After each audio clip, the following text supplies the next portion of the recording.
kita masih diberikan umur dan waktu untuk dapat bersilaturahmi dan dalam kesempatan ini dalam Taklimat Media di pagi hari ini.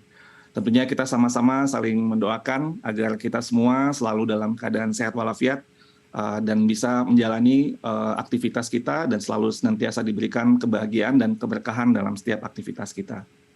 Ibu Bapak yang saya hormati, teman-teman media, kita ketahui bahwa pemerintah telah resmi mengajukan rancangan undang-undang tentang sistem pendidikan nasional dalam program legislasi nasional atau Prolegnas Prioritas Perubahan tahun 2022 kepada Dewan Perwakilan Rakyat Indonesia.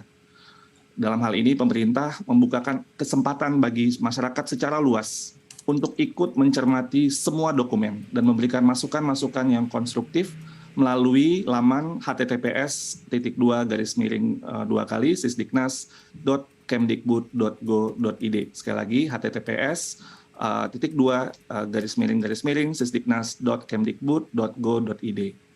Dan pada kesempatan ini izinkan saya kemudian juga memberikan respon terkait dengan pemberitaan yang berkembang dan juga mungkin pertanyaan dari berbagai organisasi guru, rekan-rekan guru dan media terkait dengan isu tentang penghapusan tunjangan kinerja guru.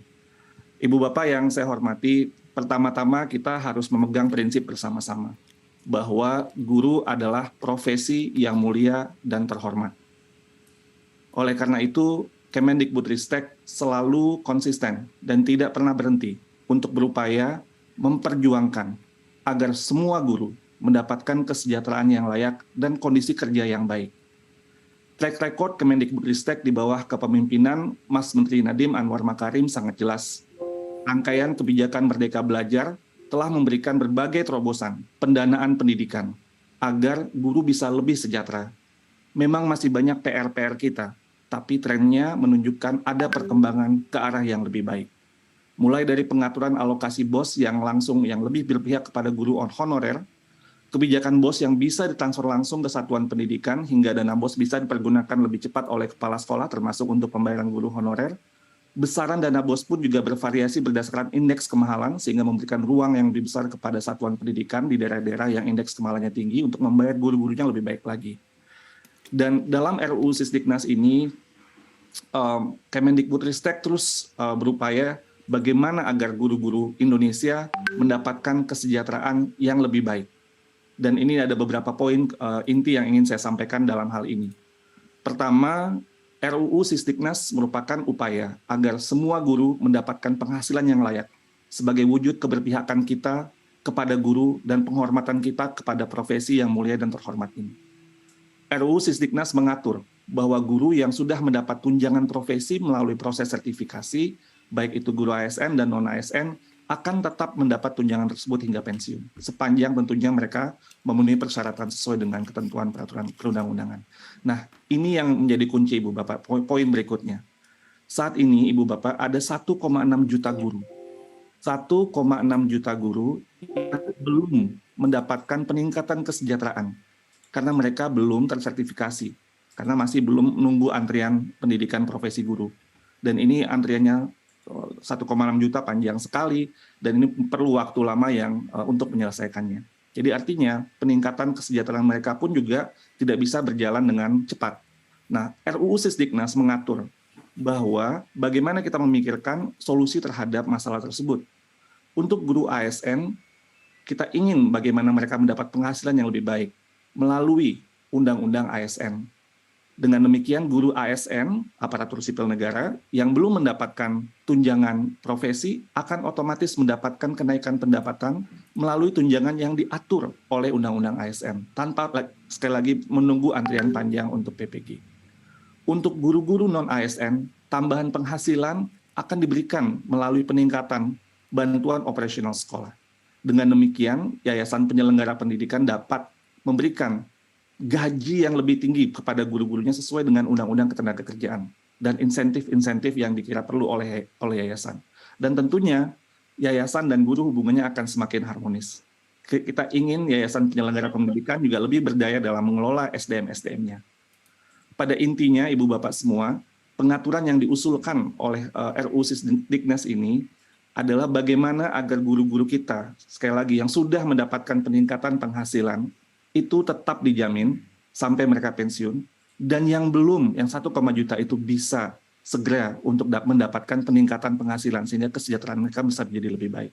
Tanpa sekali lagi menunggu antrian panjang yang mungkin kita nggak tahu, kadang-kadang mereka ikut tapi mungkin dalam prosesnya nggak masuk, ujian seleksinya gagal, ikut proses juga mungkin mereka masih belum bisa lulus, itu ada beberapa proses panjang yang harus dilalui, dan ini yang kita kemudian ingin bagaimana caranya mereka bisa kemudian mendapatkan peningkatan penghasilan tanpa harus melalui antrian yang memang sangat panjang ini. Jadi ini yang menjadi kuncinya.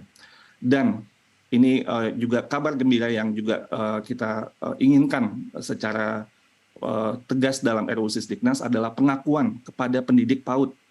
Artinya bukan saja guru yang saat ini existing masuk dalam kategori guru, tapi kita ingin juga melakukan perluasan. Dalam RUU ini, Satuan Pendidikan PAUD penyelenggara layanan untuk usia 3-5 tahun ini dapat diakui sebagai satuan pendidikan formal, sehingga mereka pun juga dapat diakui dan dapat peningkatan penghasilan sebagai guru, dan juga berlaku kepada satuan pendidikan non formal penyelenggara program kesetaraan. Ini bagian yang prinsip yang tentunya kita perlu kawal sama-sama. Ibu Bapak yang saya hormati, sekali lagi memperjuangkan agar guru mendapatkan kesejahteraan yang layak dan kondisi kerja yang baik adalah tujuan utama dari pemerintah.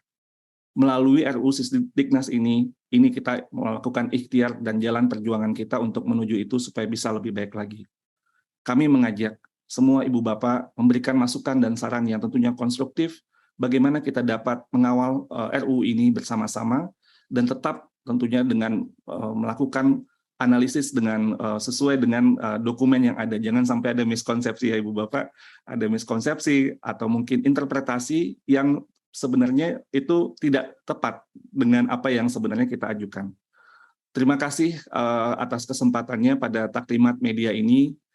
Semoga upaya kita ini dimudahkan, dilancarkan, diberikan berkah, dan semoga kita semua selalu dalam perlindungan Tuhan Yang Maha Esa dalam memuliakan dan memperjuangkan profesi guru Indonesia.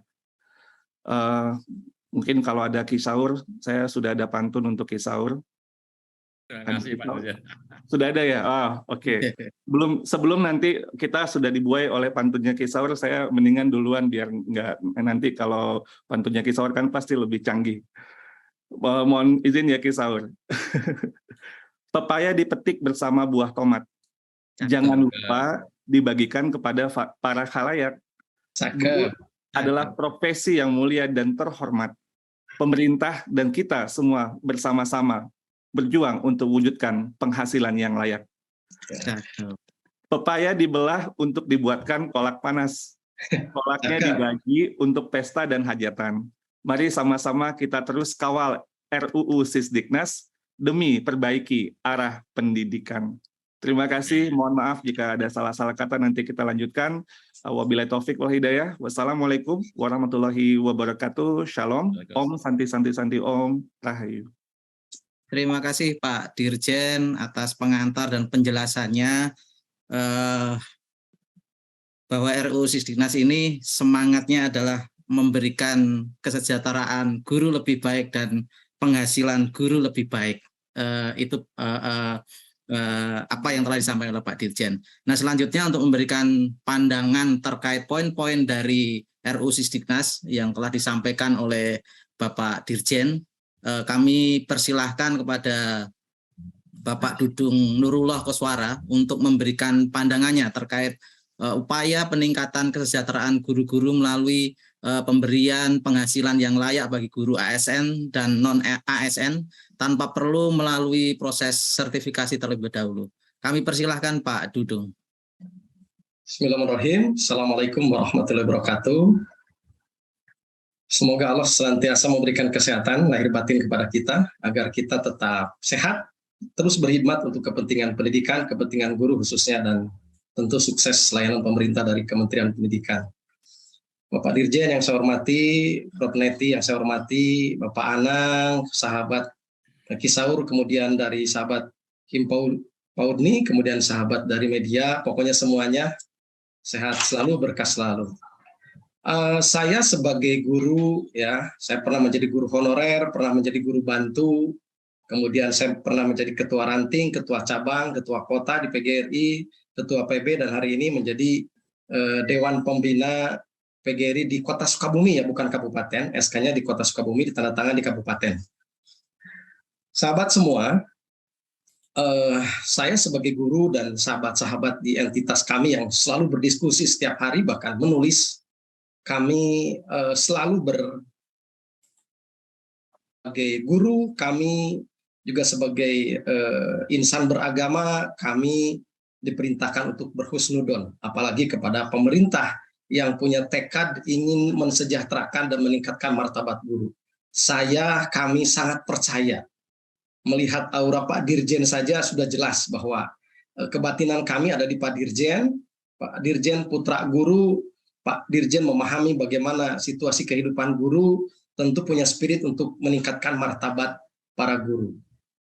Ya, sepakat dengan apa yang tadi disampaikan oleh Pak Dirjen, bahwa inti utama pemerintah harus benar-benar sangat terlibat untuk meningkatkan harkat martabat guru dalam berbagai dimensi. Yang pertama yang selalu bikin heboh adalah tentang peningkatan kesejahteraan. Inginnya meningkat kesejahteraan. Jadi kalau ada gosip kesejahteraannya berkurang, menghilang, atau menjadi tiada, ini akan menimbulkan hal-hal yang gaduh luar biasa.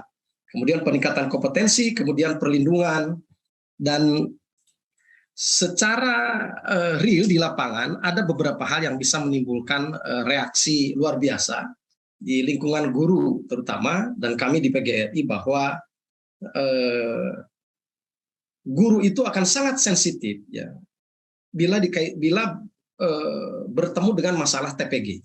Kemudian yang kedua, bertemu dengan ini adalah kepentingan dapur keluarga guru, sementara guru honorer berkepentingan dengan martabat guru. Jadi setidaknya yang dua ini terkait kesejahteraan, ya, TPG, kemudian terkait status guru honorer, ini menjadi hal yang cukup sensitif di kalangan para guru. Kalau tadi Pak Dirjen berbicara tentang bagaimana pemerintah benar-benar akan memuliakan guru, ini kita sepakat. Dan saya sekali lagi, dan kawan-kawan, tadi ada Pak Budi, Pak Caca, mereka guru-guru murni, memahami bahwa ada upaya yang sedang dijalankan oleh pemerintah untuk meningkatkan harkat martabat guru. Kita yakini itu, dan kita akan berdoa, mendorong, dan mengawal rancangan undang-undang Sisdiknas. Kalau tadi berbicara ada sekitar 1,6 juta guru yang belum mencicipi tunjangan profesi guru misalkan, dan dia harus antri melalui seleksi, melalui administrasi, melalui meninggalkan keluarganya, melalui meninggalkan tugas ngajar di sekolah, melalui hal-hal penting lainnya, ini kan kasihan. Kalau benar, dan harus benar, ketika 1,6 juta itu kemudian ada afirmasi dipermudah dengan adanya tunjangan fungsional guru, sehingga nanti ada pendapatan dan kesejahteraan yang sama antara yang sudah mendapatkan TPG, kemudian dengan yang belum. Intinya kami di lapangan memang terjadi pro dan kontra. Sangat dipahami bahwa kami pun memiliki sudut pandang yang berbeda, memiliki daya tangkap terhadap informasi yang berbeda, bahkan mungkin pihak-pihak tertentu atau perseorangan tertentu memiliki kepentingan-kepentingan tertentu untuk kepentingan tertentu pula. Kami dari Guru Murni, Pak Budi, Pak Caca, saya dan kawan-kawan berharap mudah-mudahan rancangan undang-undang Sisdiknas ini nanti benar-benar berpihak kepada guru. Selalu saya katakan bahwa di tangan para guru ada warga negara yang sangat istimewa, yaitu anak didik. Anak didik harus disejahterakan oleh guru di ruang kelasnya. Anak didik harus disejahterakan oleh guru di ruang kelasnya. Dan guru harus disejahterakan oleh pemerintah di ruang kehidupannya. Dan pemerintah akan sukses dalam dunia layanan pendidikan bila guru dan anak didik benar-benar menjalani prosesi pembelajaran dan kehidupan yang lebih baik. Kemudian kita selain sepakat, tetapi ada dinamika di lapangan terkait dengan pasal yang ada di dalam rancangan undang-undang Sisdiknas, ya. Sehingga ini menjadi pro kontra, dan kita juga sebagai guru sangat punya keterbatasan memaknai, punya keterbatasan memahami mungkin. Karena kedaulatan itu ada di tangan rakyat, tetapi regulasi ada di tangan pemerintah. dan kita tidak hanya sekedar berdaulat, tetapi juga harus berdaulat secara apa yang menjadi regulasi. Secara sederhana, di situ di dalam rancangan Undang-Undang Sisdiknas ada yang kontroversi menurut kami dan kawan-kawan. Mudah-mudahan di antaranya adalah di pasal 149. Di pasal 149 poin B, ya, poin B misalkan di situ, mudah-mudahan kata guru-guru itu pasal 49 poin B tidak adakan gitu. Sehingga maksudnya adalah bahwa ketika ada Undang-Undang Republik Indonesia yang diramu, ya, ketiga Undang-Undang Republik Indonesia yang diramu di dalam atau diintegrasikan di dalam rancangan Undang-Undang Sisdiknas, ya, terutama Undang-Undang Nomor 14 Tahun 2005 terkait dengan tunjangan profesi guru sudah jelas di sana. Guru sangat mencerna. Ketika kemudian di salah satu pasal yang diterjemahkan oleh guru bahwa kemudian undang-undang guru dan dosen itu akan menjadi tiada, tidak berlaku, maka seolah-olah ini benar nggak nih? Ada jaminan nggak nih kalau UGD-nya sudah tidak berlaku? Benar nggak nih, gitu Pak?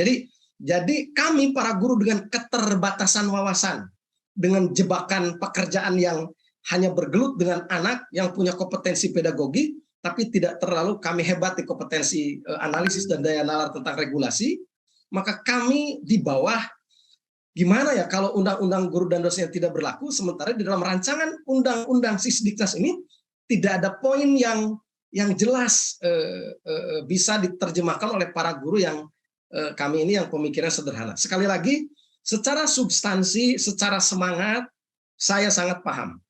Merdeka belajar yang digelindingkan oleh menteri kita itu akan membawa resonansi merdeka. Merdeka terhadap kesejahteraan, merdeka terhadap kompetensi guru, merdeka terhadap perlindungan profesi guru, merdeka terhadap status guru honorer.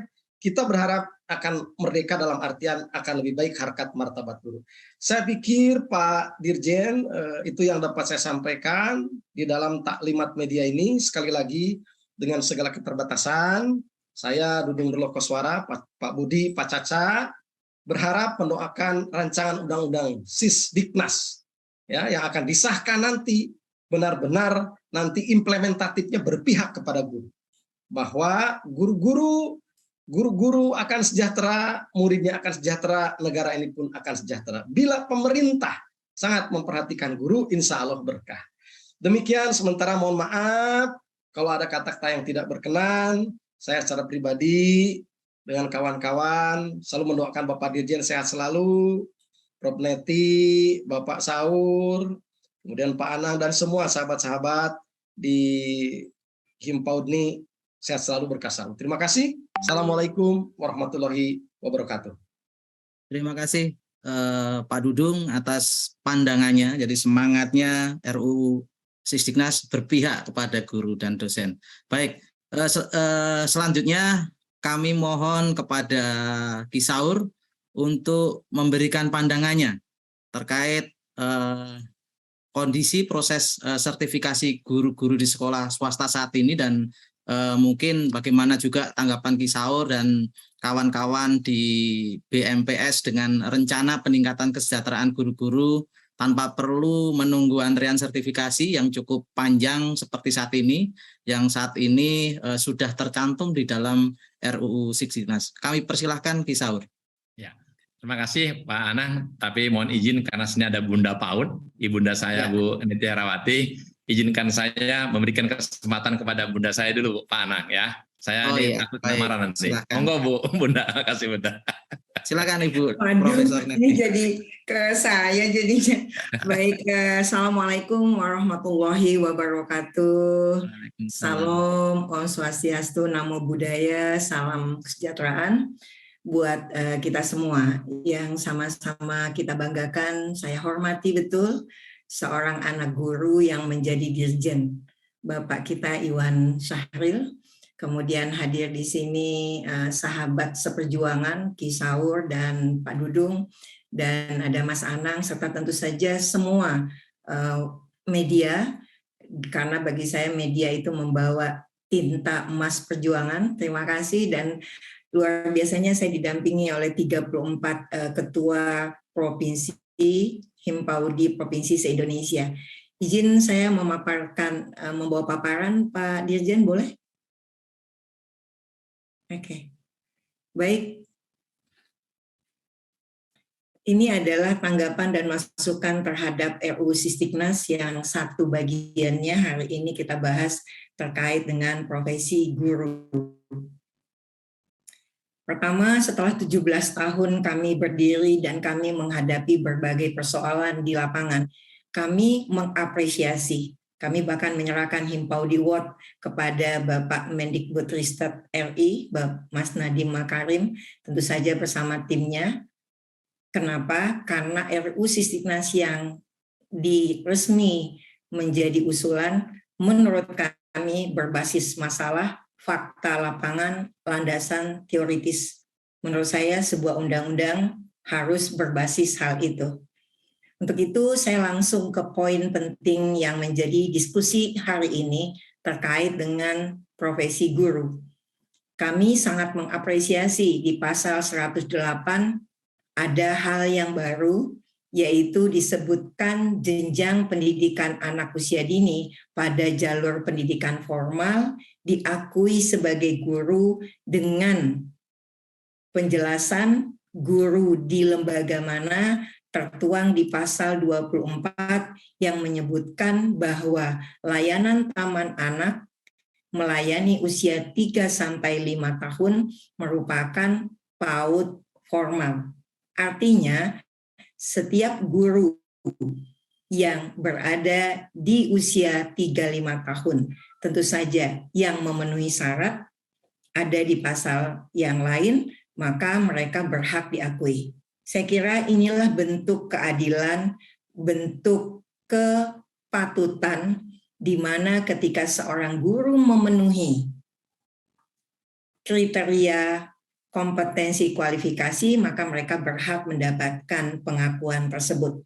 Hanya memang kami memberikan catatan, jika pada poin B, jenjang pendidikan dasar, jenjang pendidikan menengah, diakui untuk jalur pendidikan formal dan non-formal, harusnya juga setara.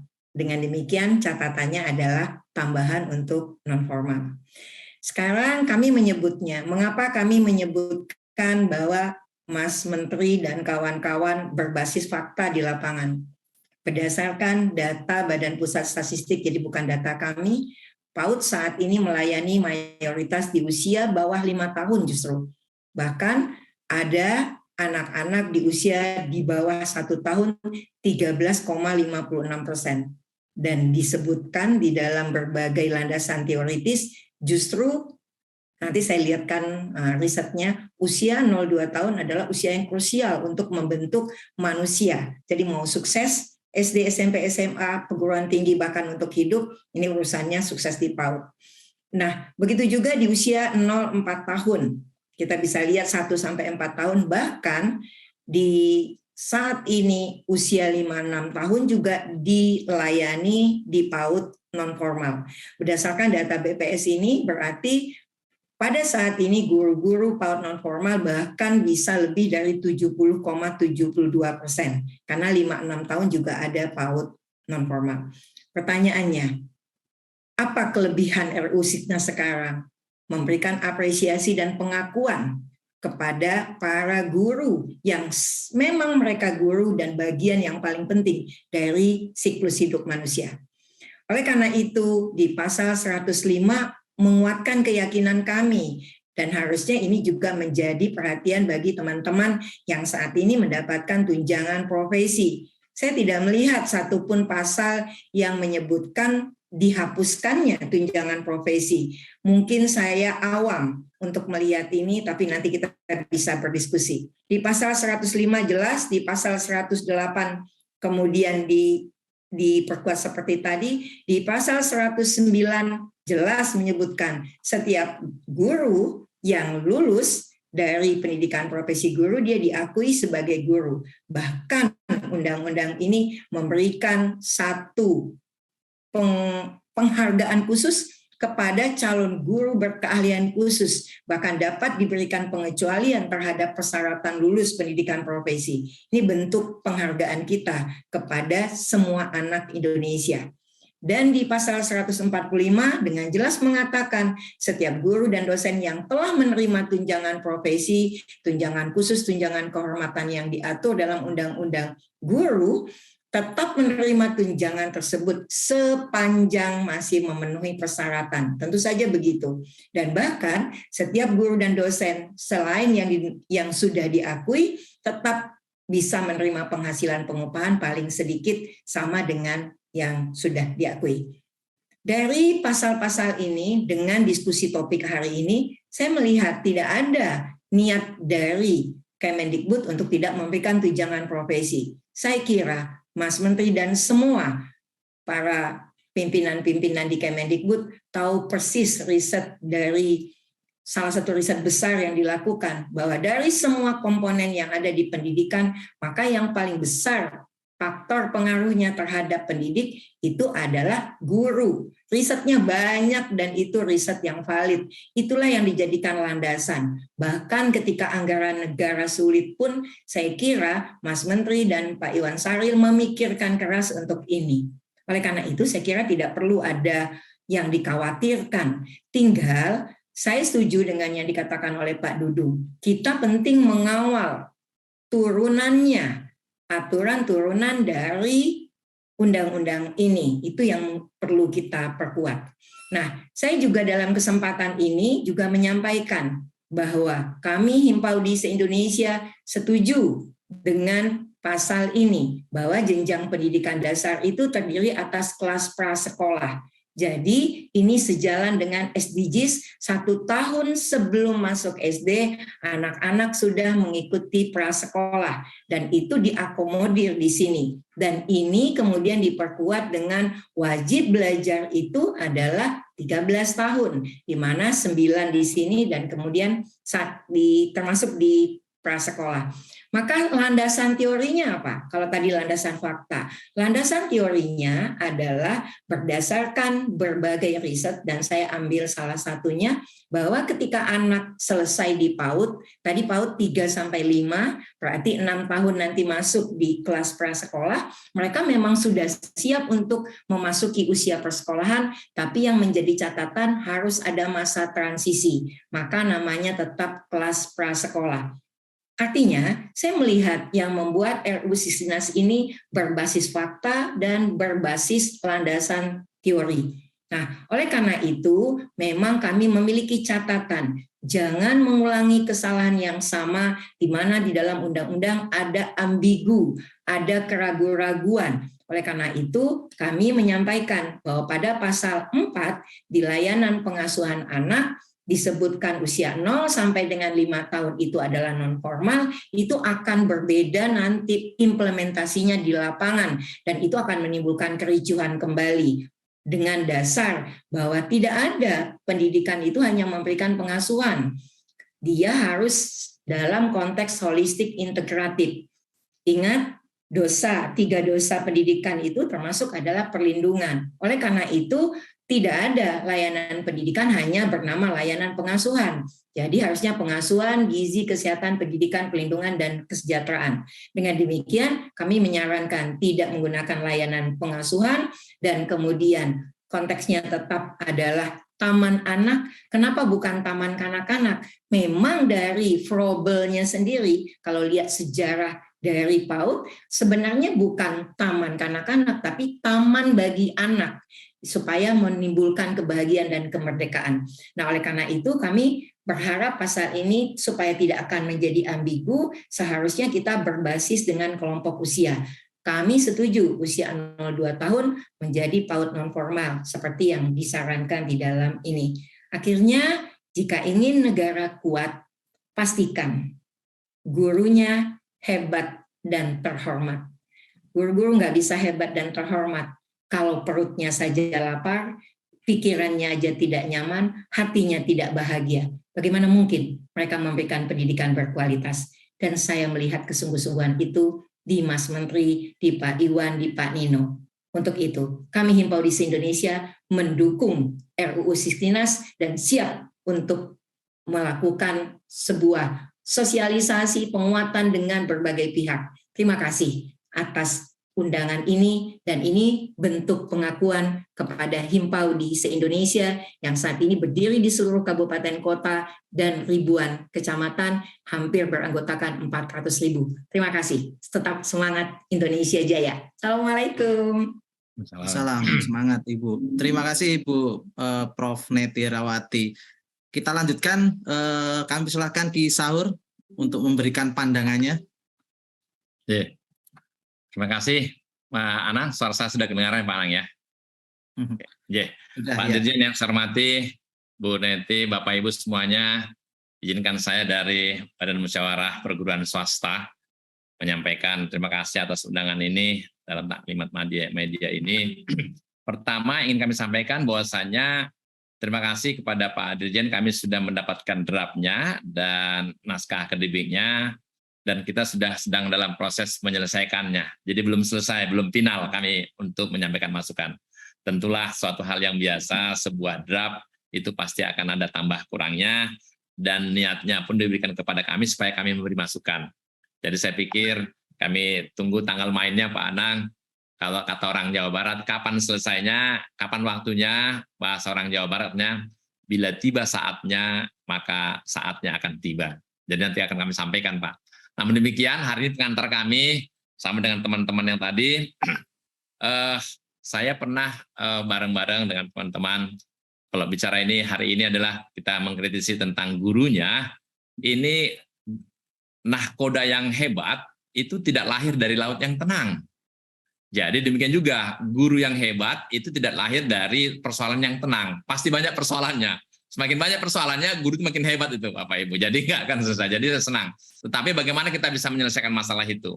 Nah, jadi saya pikir kami sementara di grup kami, di swasta, di Badan Musyawarah Swasta, tentulah untuk bagian pendidikan ini, pendidik ini saya belum sampai yang lain-lain, kita mencoba mencermati dari pasal 104 tadi sampai 125, dan turunannya ada aturan main nanti akan diturunkan di pasal 126. Itu saya pikir kita mencermati dengan baik di sana. Saya pikir kami akan dimasukkan untuk itu, dan kita sudah disanakan. Yang kedua, kami juga mencermati yang tadi yang sampaikan Bu Neti tadi, yang 145 itu pasal yang pamungkas juga dan seterusnya. Nah, intinya kami tentulah dari swasta Pak Anang, Pak Dirjen, sebuah undang-undang ini kan untuk guru, tidak ada tertulis ini tidak harus guru swasta dan harus negeri. Jadi ada yang mengatur guru khusus negeri saja, tadi yang untuk ASN, ada yang non-ASN. Tapi sepanjang tidak ada kalimat ASN dan non-ASN, maka semuanya berlaku itu untuk swasta, ASN maupun non-ASN. Kalimat bijak tadi yang disampaikan Pak Dirjen, saya pikir ini salah satu yang mengapresiasi kami, Pak Dirjen, yakni kalau misalnya sertifikasi itu datang langsung dari pemerintah, sedangkan untuk di swasta, skema tadi dari BOS tadi. Skema dari BOS tadi itu, ini mungkin setelah 2 tahun yang lalu ada kebijakan pemerintah untuk memperbolehkan penggunaan dana BOS itu adalah untuk guru dan seterusnya, itu nanti artinya sudah dibuka ruang, dana BOS itu bisa digunakan untuk peningkatan daripada kesejahteraan guru. Saya pikir itu menjadi catatan penting kami Pak Anang, Pak Dirjen, sehingga bagaimana bisa setara, tidak ada dikotomi perbedaan antara guru negeri dengan guru swasta gitu ya. Jadi sama-sama guru profesional harusnya sama saja gitu ya. Berdiri sama tinggi, duduk sama rendah, ya kan? Berdiri bersanding bahu, duduk bersanding lutut gitu ya, seiring sejalan, seia sekata, jadi tidak ada perbedaan yang sangat signifikan. Yang kami garis bawahi adalah bagaimana supaya produk ini adalah tidak ada perbedaannya antara negeri dan swasta, karena kita sama-sama guru, terlepas gurunya mengajar di swasta ataupun di negeri.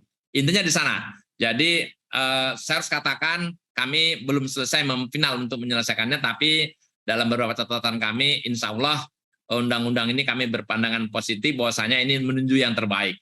Saya sangat yakin bahwasanya dibuatkan draft RU ini khususnya yang urusan dengan guru, termasuk kami yang swasta, tentulah niatnya adalah untuk yang baik.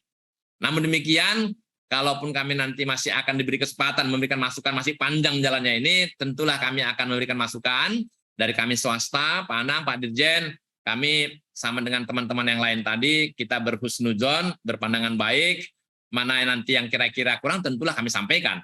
Nah, yang lebih baik itu kami garis bawahi. Saya pikir itu intinya. Sudah banyak tadi disampaikan teman kami, Bu Neti maupun sama Pak Kuswara tadi, termasuk penjelasan Pak Dirjen tadi. Saya pikir itu saja. Kalau ada sumur di ladang, ambil cangkul gali sendiri. Kalau ingin guru ini berkembang, mari kita berikan mereka tunjangan profesi. Yes, good. Kalau ada sumur di ladang, banyak bisa menyiram tanaman-tanaman. Kalau ingin guru ini berkembang, kita bikinkan banyak peraturan. Kalau ada sumur di ladang, bisa kita masukkan ikan lele. Kalau ingin guru ini berkembang, peraturannya jangan bertele-tele. Kalau ada, Bapak Ibu, saya ingin sampaikan sekali lagi, rakit sudah, sampan sudah, yang belum bahteranya. Kajian sudah, draft RUU sudah, yang belum masukannya dan pembahasannya. Masih ada waktu Bapak Ibu, kita berikan masukan, kita beri pasan. Izin Pak Anang, dalam waktu dekat nanti BMPS juga akan menyampaikan secara komprehensif. Tentulah niat baik ini harus kami apresiasi. Dengan niat yang baik juga, kita akan menambahkan mana yang lebih kita kurangkan, yang kurang kita tambahkan, sehingga kita bisa seiring sejalan, seia sekata ke depan. Itu saja Pak, saya pikir apresiasi, terutama tadi ada statement yang Pak Dirjen, untuk guru-guru non-ASN tadi dari skema BOS tadi itu, karena kita hanya beda skemanya saja. Tapi niatnya untuk guru profesional, apakah dia di swasta atau di negeri sama-sama profesional, hanya skemanya saja nanti mungkin ini yang perlu kita kawal bareng-bareng. Demikian saja Bapak Ibu, yang di lembah datang mendaki, yang di bukit datang menurun.